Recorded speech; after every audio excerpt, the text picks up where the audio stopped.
আসসালামু আলাইকুম বন্ধুরা, কেমন আছেন সবাই? বন্ধুরা দেখেন, আমাদের কোম্পানির সামনে বিশাল বড় একটা মাঠ। সেই মাঠে অনেকগুলা কবুতর একসাথে খাবার খাচ্ছে। এখানে দুইটা কবুতর একসাথে আছে, কত সুন্দর দেখা যাচ্ছে। আসলে কবুতর সবাই পছন্দ করে, সবাই ভালোবাসে, আমিও পছন্দ করি। আমাদের বাড়িতে অনেকগুলা কবুতর আছে, আমার আম্মা সেগুলা পুষে থাকেন। তো যার জন্য কবুতর সত্যি খুবই ভালো লাগে দেখতে। দেখেন কত সুন্দর করে তারা খাবার খাচ্ছে। আমি অনেকটা কাছে চলে আসছি, তবুও তারা ভয় পাচ্ছে না। তো দেখেন পাশে দুইটা ঘুঘু, তারাও খাবার খাচ্ছে মাঠ থেকে কুড়িয়ে। ঘুঘু আমার অনেক পছন্দের একটা পাখি, এগুলো ছোট সময় আমি পুষতাম।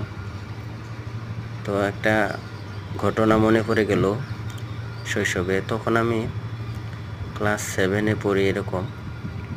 তো ওই সময় আমার এই ঘুঘুর ভাষা বা ঘুঘুর ছানার খুব শখ ছিল।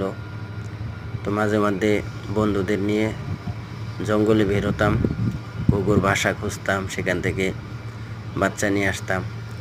তো একবার এরকম আমাদের কাঁঠাল গাছে একটা ঘুঘু বাসা করছিল, সেখান থেকে দুইটা বাচ্চা আমি নিয়ে আসছিলাম। তা নিয়ে আসছে সেগুলো আমি পুষছিলাম। তো একটা সময় দেখা গেছে কিছুদিন পরে একটা বাচ্চা মারা গেছে, আর একটা বাচ্চা মরে নাই। তো সেটাকে প্রতিদিন খুবই যত্ন করি, খাওয়াই। তো মোটামুটি বাচ্চারা যখন বড় হলো, তখন আমার পাশের বাড়িরই আমার এক বন্ধু, আমার সমবয়সী, তো আমি স্কুলে গেছি, স্কুল থেকে এসে দিই হঠাৎ করে সেই ঘুঘুর বাচ্চাটা নাই। তখন আমি বিশাল কান্না শুরু করছিলাম যে কি হইল, কই গেল, অনেক কান্না, অনেক কষ্ট হয়েছিলাম। তো তারপরে 2-3 দিন খোঁজাখুঁজির পরে আর পাইলাম না। তো অনেক কষ্ট নিয়ে পরে আস্তে আস্তে মেনে নিলাম যে হয়তো বা কেউ নিয়ে গেছে, না হয়তো চলে গেছে খাঁচা থেকে। কিন্তু খাঁচা থেকে যে চলে যাবে এরকম কোনো ইয়ে ছিল না, কোনো ফাঁক ফোকর ছিল না।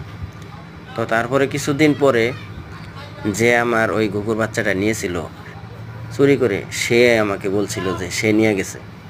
তো সে নিয়ে তো তাদের এক আত্মীয়র কাছে বেশ ভালোই দূরে সেখানে বিক্রি করে দিয়েছিল, 50 টাকা বিক্রি করছিল এই ঘুঘুর বাচ্চাটা নিয়ে।